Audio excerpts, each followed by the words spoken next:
About it, braving the weather to welcome home the team after their win over the Dolphins. Head coach Sean McDermott loving the support. Incredible experience. I've been around it a little bit before, but nothing like that. Nothing like the first half hour after the game in the locker room, that type of environment, that type of situation, and then also when we got back.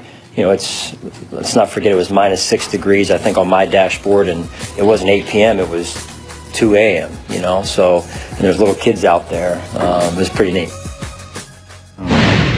Love seeing those images from the airport where there was an estimated 400 people there braving the 2-degree weather to welcome Buffalo. And if you're a fan of the show, which if you aren't, come on, you should be. We've been talking about 1999.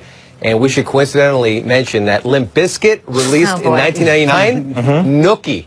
How about that? Right? Your favorite For synergy, song. people, your right there. Your go-to karaoke song. That's it. Can you imagine Will up there in a red Yankees hat doing Nookie? I actually can. Will Hey, like a chump. Tips in That's right. Like a chump. Like a chump, right? Thank you, Will Selva. We brought Limp Bizkit into the new year, just like I brought Salfay into the new year yesterday. Right.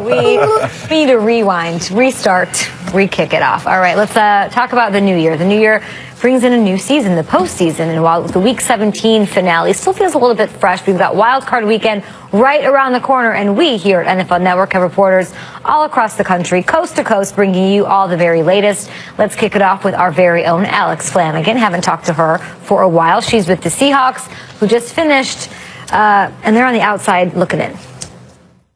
Kay, look for the Seattle Seahawks to look different in 2018. After missing the playoffs for the first time since 2011, this offseason, Seattle will have a number of important personnel decisions to make regarding some of its most notable players, including Earl Thomas, Richard Sherman, Cam Chancellor, and Jimmy Graham. On Monday, the team held their final meeting of the season. Players cleared out their locker and reflected on a team that was inconsistent, never fully seemed to click or live up to its potential. With more now on the Atlanta Falcons, here's Jeff Chadia. Thanks, Alex. Well, the talk all year in Atlanta is how the Falcons' offense isn't what it used to be.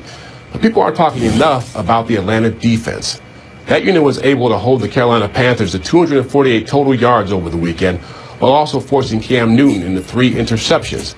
Those are big numbers to remember because the Atlanta Falcons' next opponent, the Los Angeles Rams, will be even tougher on offense than Carolina. The Rams have better receivers, a Pro Bowl running back in Todd Gurley, and an evolving second-year quarterback in Jared Goff. So whatever the Falcons are going to do going forward in the postseason, that defense will have a lot of say in what happens. And now for more on the Carolina Panthers, we'll go to Tiffany Blackman. Early on in that press conference that he was done answering questions about that game. He said they are not looking back, and that has been his message to this team. Tight end Greg Olsen said offensively they played really bad, and quarterback Cam Newton had the worst passer rating of his career.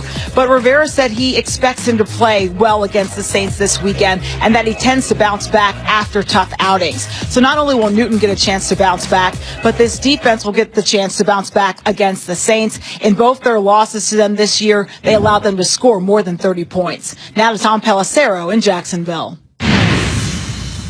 Thanks, Tiffany. Jaguars coach Doug Marrone did not want to go too far down memory lane Monday when asked about his decision to opt out of his contract with the Bills 3 years ago. Marrone said what's done is done and it's over. He also said that he is happy for the Bills that they ended their long playoff drought. Another connection, Jaguars nose tackle Marcell Dareus, who was traded here for a 6th-round pick from Buffalo back in October. Dareus told me, "I don't think I have anything to prove.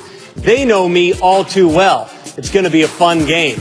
It is the first playoff game for the Jaguars in 10 years, their first home playoff game in 17 years. Jacksonville lost its last 2 to end the regular season, but veteran defensive end Calais Campbell told me the feeling on the plane back from Nashville on Sunday night was the real season begins now.